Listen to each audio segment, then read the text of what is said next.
The second book of Samuel. Now it came to pass after the death of Saul, when David had returned from the slaughter of the Amalekites, and David had stayed 2 days in Ziklag, on the third day, behold, it happened that a man came from Saul's camp with his clothes torn and dust on his head. So it was, when he came to David, that he fell to the ground and prostrated himself. And David said to him, Where have you come from? So he said to him, I have escaped from the camp of Israel. Then David said to him, How did the matter go? Please tell me. And he answered, The people have fled from the battle. Many of the people are fallen and dead, and Saul and Jonathan his son are dead also. So David said to the young man who told him, How do you know that Saul and Jonathan his son are dead? Then the young man who told him said, As I happened by chance to be on Mount Gilboa, there was Saul leaning on his spear, and indeed the chariots and horsemen followed hard after him. Now when he looked behind him, he saw me and called to me, and I answered, Here I am. And he said to me, Who are you? So I answered him, I am an Amalekite. He said to me again, Please stand over me and kill me, for anguish has come upon me, but my life still remains in me. So I stood over him and killed him, because I was sure that he could not live after he had fallen. And I took the crown that was on his head and the bracelet that was on his arm, and have brought them here to my lord. Therefore David took hold of his own clothes and tore them, and so did all the men who were with him. And they mourned and wept and fasted until evening for Saul and for Jonathan his son, for the people of the Lord and for the house of Israel, because they had fallen by the sword. Then David said to the young man who told him, Where are you from? And he answered, I am the son of an alien, an Amalekite. So David said to him, How was it you were not afraid to put forth your hand to destroy the Lord's anointed? Then David called one of the young men and said, Go near and execute him. And he struck him so that he died. So David said to him, Your blood is on your own head, for your own mouth has testified against you, saying, I have killed the Lord's anointed. Then David lamented with his lamentation over Saul and over Jonathan his son. And he told them to teach the children of Judah the song of the bow. Indeed, it is written in the book of Jasher, The beauty of Israel is slain on your high places. How the mighty have fallen. Tell it not in Gath, proclaim it not in the streets of Ashkelon. Lest the daughters of the Philistines rejoice, lest the daughters of the uncircumcised triumph. O mountains of Gilboa, let there be no dew nor rain upon you, nor fields of offerings. For the shield of the mighty is cast away there, the shield of Saul not anointed with oil. From the blood of the slain, from the fat of the mighty, the bow of Jonathan did not turn back, and the sword of Saul did not return empty. Saul and Jonathan were beloved, and pleasant in their lives, and in their death they were not divided. They were swifter than eagles, they were stronger than lions. O daughters of Israel, weep over Saul, who clothed you in scarlet with luxury, who put ornaments of gold on your apparel. How the mighty have fallen in the midst of the battle. Jonathan was slain in your high places. I am distressed for you, my brother Jonathan. You have been very pleasant to me. Your love to me was wonderful, surpassing the love of women. How the mighty have fallen, and the weapons of war perished. Chapter 2. It happened after this that David inquired of the Lord, saying, Shall I go up to any of the cities of Judah? And the Lord said to him, Go up. David said, Where shall I go up? And he said, To Hebron. So David went up there, and his 2 wives also, Ahinoam the Jezreelitess, and Abigail, the widow of Nabal the Carmelite. And David brought up the men who were with him, every man with his household, so they dwelt in the cities of Hebron. Then the men of Judah came, and there they anointed David king over the house of Judah. And they told David, saying, The men of Jabesh-Gilead were the ones who buried Saul. So David sent messengers to the men of Jabesh-Gilead, and said to them, You are blessed of the Lord, for you have shown this kindness to your lord, to Saul, and have buried him. And now may the Lord show kindness and truth to you. I also will repay you this kindness, because you have done this thing. Now, therefore, let your hands be strengthened, and be valiant, for your master Saul is dead, and also the house of Judah has anointed me king over them. But Abner the son of Ner, commander of Saul's army, took Ishbosheth the son of Saul, and brought him over to Mahanaim. And he made him king over Gilead, over the Ashurites, over Jezreel, over Ephraim, over Benjamin, and over all Israel. Ishbosheth, Saul's son, was 40 years old when he began to reign over Israel, and he reigned 2 years. Only the house of Judah followed David. And the time that David was king in Hebron over the house of Judah was 7 years and 6 months. Now Abner the son of Ner, and the servants of Ishbosheth the son of Saul, went out from Mahanaim to Gibeon. And Joab the son of Zeruiah, and the servants of David, went out and met them by the pool of Gibeon. So they sat down, one on one side of the pool, and the other on the other side of the pool. Then Abner said to Joab, Let the young men now arise and compete before us. And Joab said, Let them arise. So they arose and went over by number, 12 from Benjamin, followers of Ishbosheth the son of Saul, and 12 from the servants of David. And each one grasped his opponent by the head, and thrust his sword in his opponent's side. So they fell down together. Therefore that place was called the Field of Sharp Swords, which is in Gibeon. So there was a very fierce battle that day, and Abner and the men of Israel were beaten before the servants of David. Now the 3 sons of Zeruiah were there, Joab, and Abishai, and Asahel. And Asahel was as fleet of foot as a wild gazelle. So Asahel pursued Abner, and in going he did not turn to the right hand or to the left from following Abner. Then Abner looked behind him and said, Are you Asahel? He answered, I am. And Abner said to him, Turn aside to your right hand or to your left, and lay hold on one of the young men and take his armor for yourself.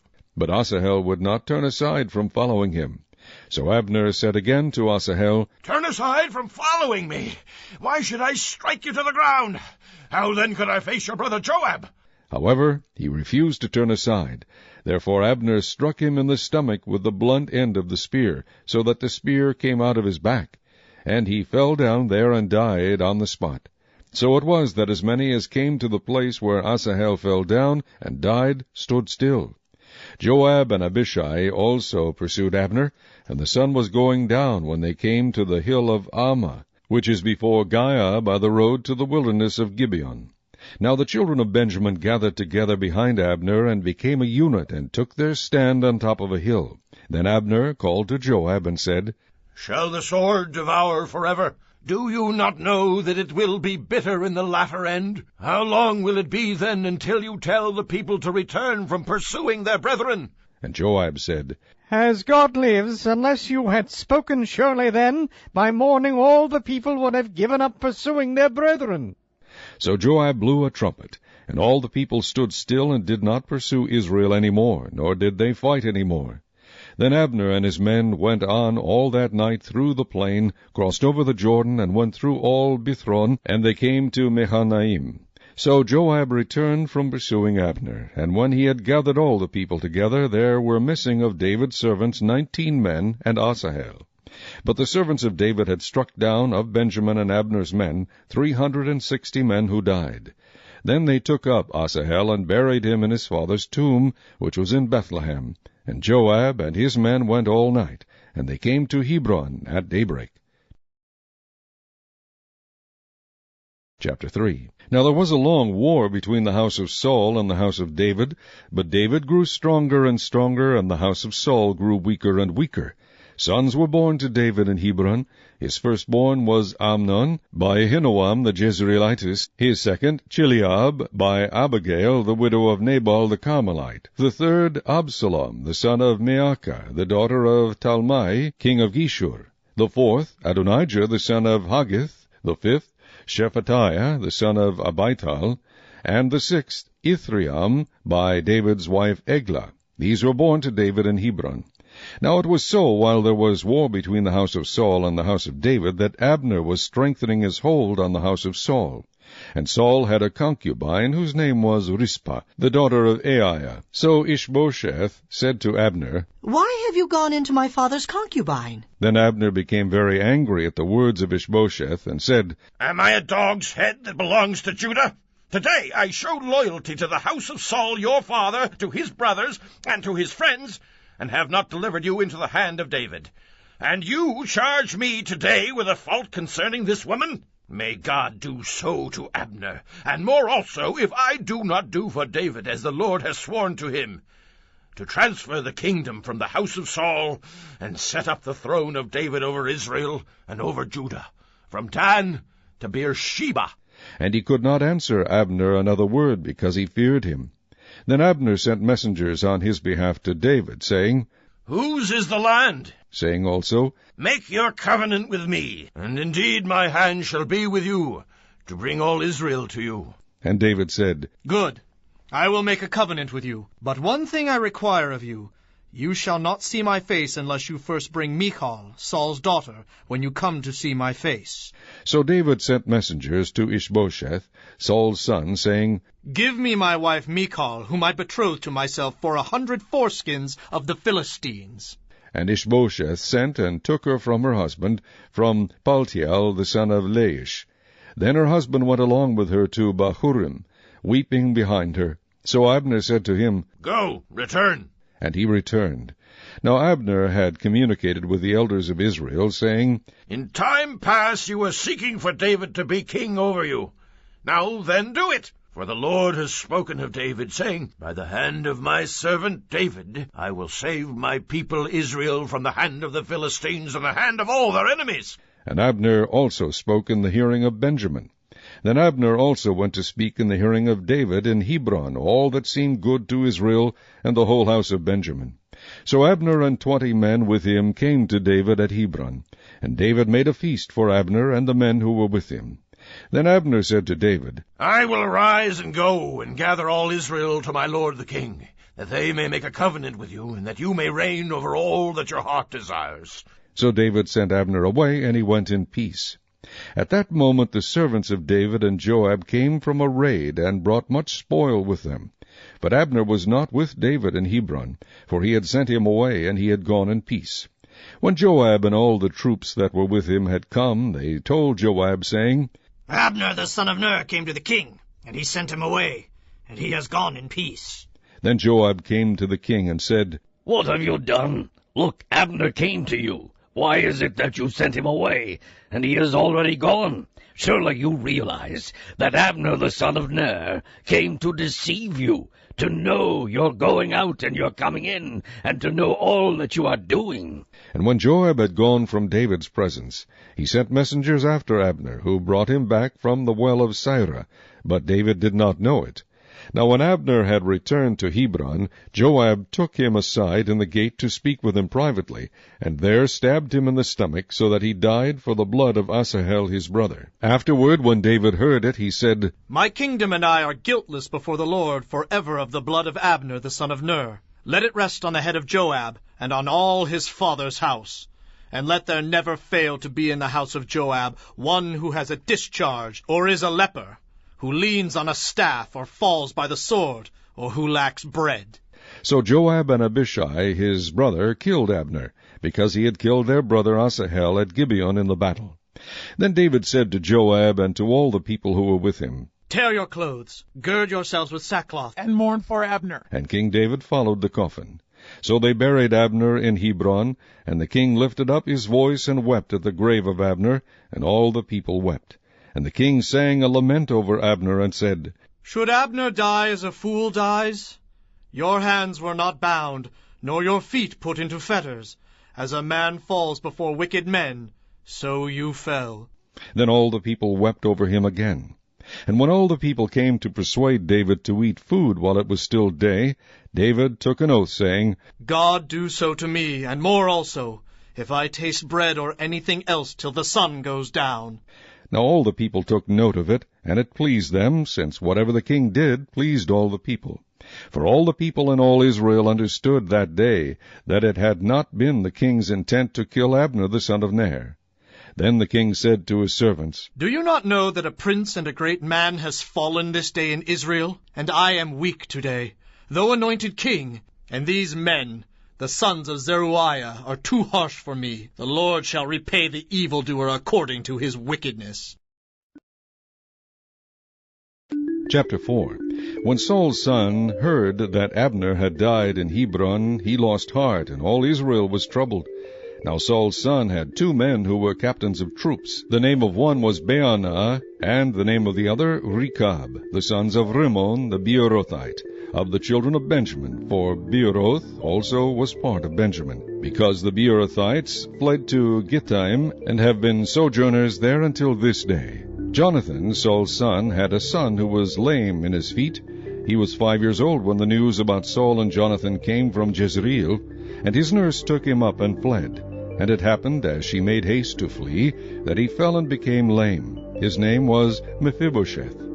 Then the sons of Rimmon the Beerothite, Rechab and Baanah, set out and came at about the heat of the day to the house of Ishbosheth, who was lying on his bed at noon. And they came there all the way into the house, as though to get wheat, and they stabbed him in the stomach.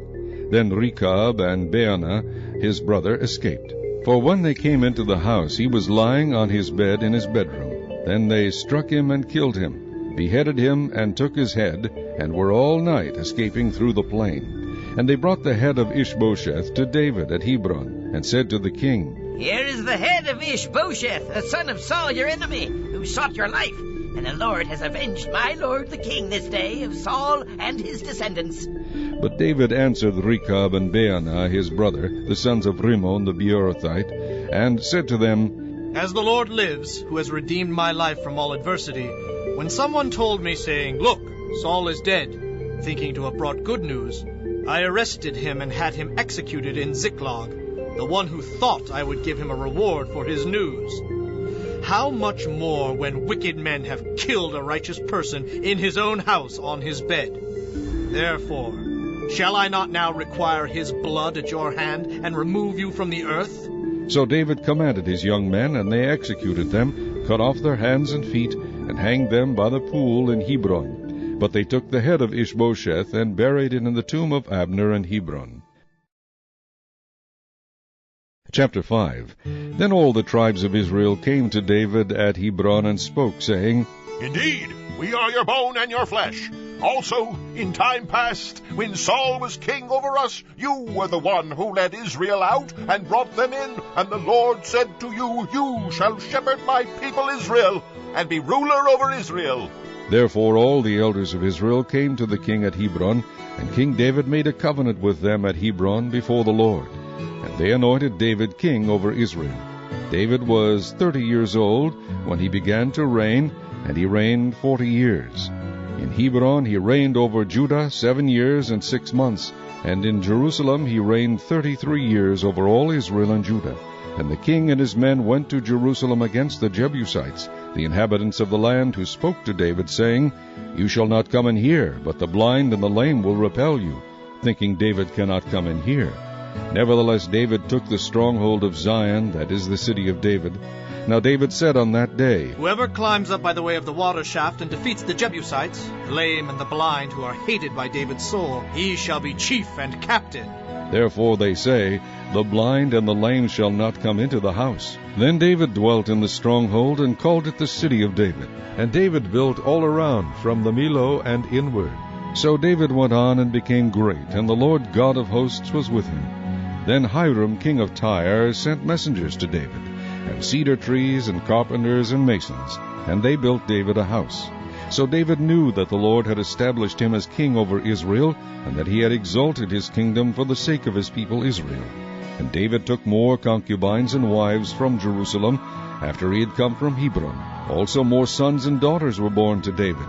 Now these are the names of those who were born to him in Jerusalem: Shammua, Shobab, Nathan, Solomon, Ibhar, Elishua, Nepheg, Japhiah, Elishama, Elida, and Eliphalet.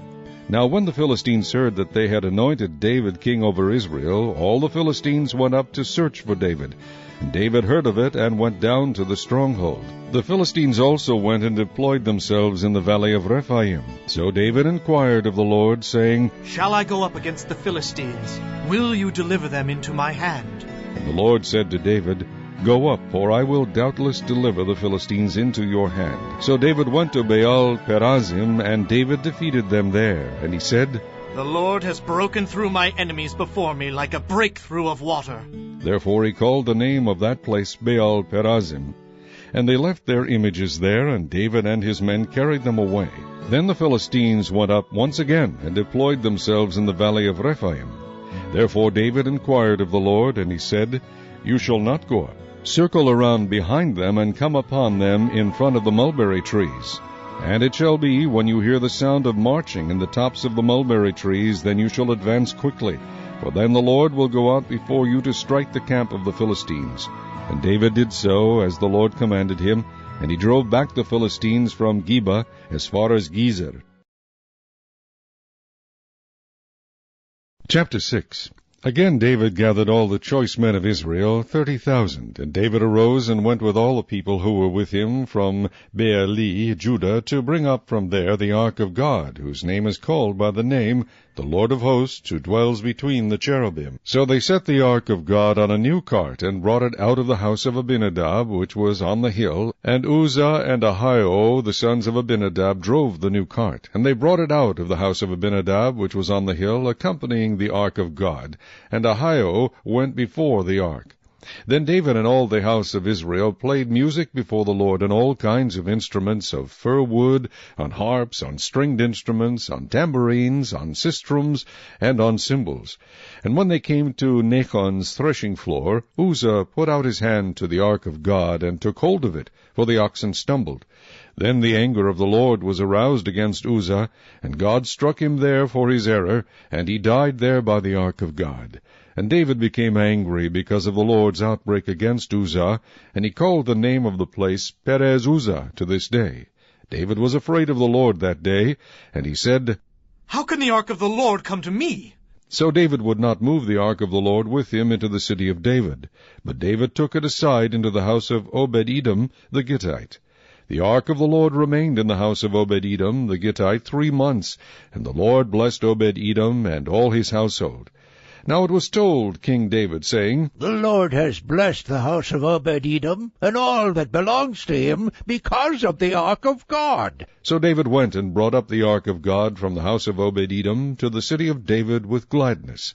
And so it was, when those bearing the ark of the Lord had gone 6 paces, that he sacrificed oxen and fatted sheep. Then David danced before the Lord with all his might, and David was wearing a linen ephod. So David and all the house of Israel brought up the ark of the Lord with shouting, and with the sound of the trumpet. Now as the ark of the Lord came into the city of David, Michal, Saul's daughter, looked through a window, and saw King David leaping and whirling before the Lord, and she despised him in her heart. So they brought the ark of the Lord, and set it in its place, in the midst of the tabernacle that David had erected for it. Then David offered burnt offerings and peace offerings before the Lord. And when David had finished offering burnt offerings and peace offerings, he blessed the people in the name of the Lord of hosts. Then he distributed among all the people, among the whole multitude of Israel, both the women and the men, to every one a loaf of bread, a piece of meat, and a cake of raisins. So all the people departed, every one to his house. Then David returned to bless his household, and Michal, the daughter of Saul, came out to meet David, and said, How glorious was the king of Israel today, uncovering himself today in the eyes of the maids of his servants, as one of the base fellows shamelessly uncovers himself. So David said to Michal, It was before the Lord who chose me instead of your father and all his house, to appoint me ruler over the people of the Lord, over Israel. Therefore I will play music before the Lord, and I will be even more undignified than this, and will be humble in my own sight. But as for the maidservants of whom you have spoken, by them I will be held in honor. Therefore Michal, the daughter of Saul, had no children to the day of her death.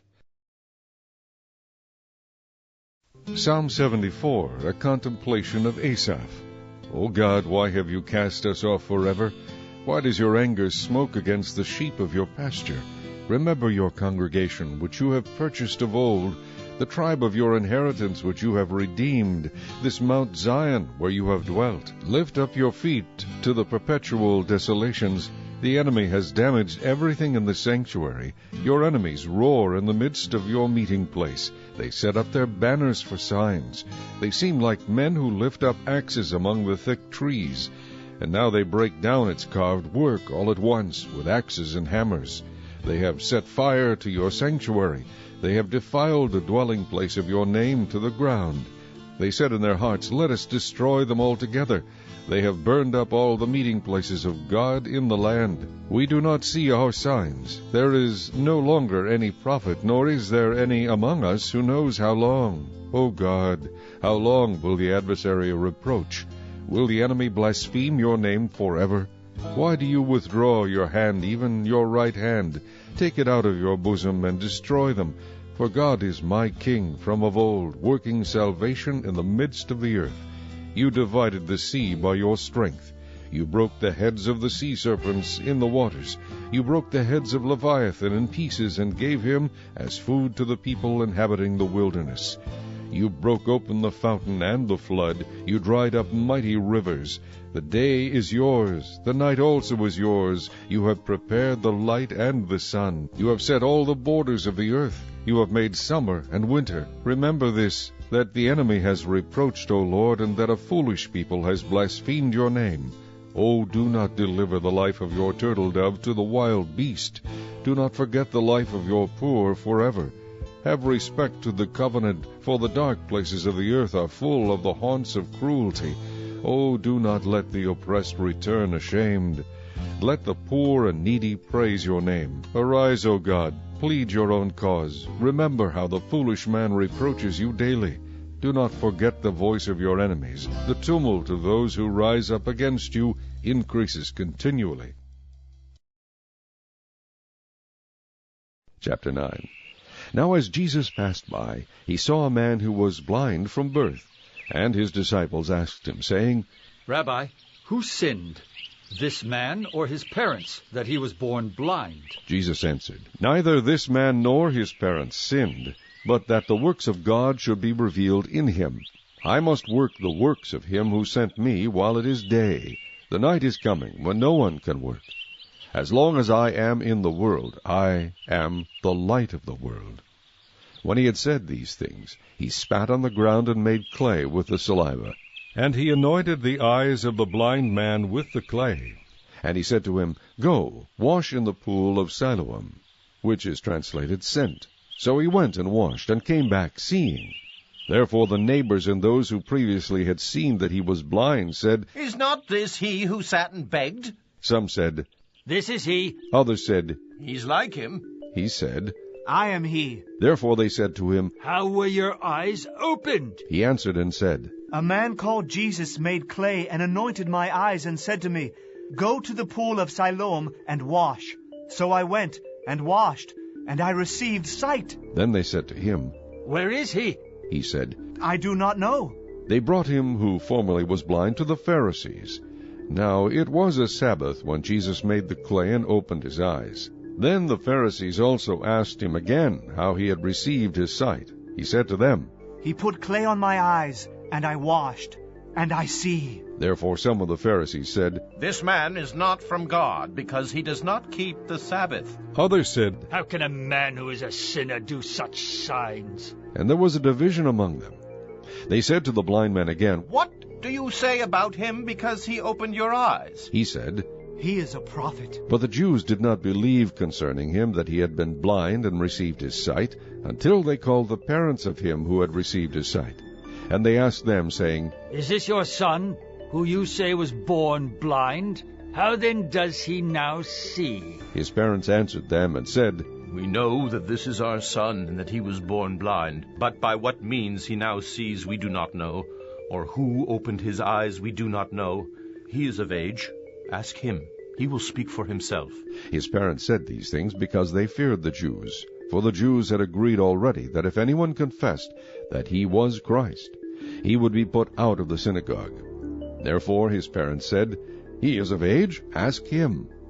So they again called the man who was blind and said to him, Give God the glory. We know that this man is a sinner. He answered and said, Whether he is a sinner or not, I do not know. One thing I know, that though I was blind, now I see. Then they said to him again, What did he do to you? How did he open your eyes? He answered them, I told you already, and you did not listen. Why do you want to hear it again? Do you also want to become his disciples? Then they reviled him and said, You are his disciple, but we are Moses' disciples. We know that God spoke to Moses, As for this fellow, we do not know where he is from. The man answered and said to them, Why, this is a marvelous thing, that you do not know where he is from, yet he has opened my eyes. Now we know that God does not hear sinners. But if anyone is a worshipper of God and does his will, he hears him. Since the world began, it has been unheard of that anyone opened the eyes of one who was born blind. If this man were not from God, he could do nothing. They answered and said to him, You were completely born in sins, and are you teaching us? And they cast him out. Jesus heard that they had cast him out, and when he had found him, he said to him, Do you believe in the Son of God? He answered and said, Who is he, Lord, that I may believe in him? And Jesus said to him, You have both seen him, and it is he who is talking with you. Then he said, Lord, I believe. And he worshipped him. And Jesus said, For judgment I have come into this world, that those who do not see may see, and that those who see may be made blind. Then some of the Pharisees who were with him heard these words and said to him, Are we blind also? Jesus said to them, If you were blind, you would have no sin. But now you say, We see. Therefore your sin remains.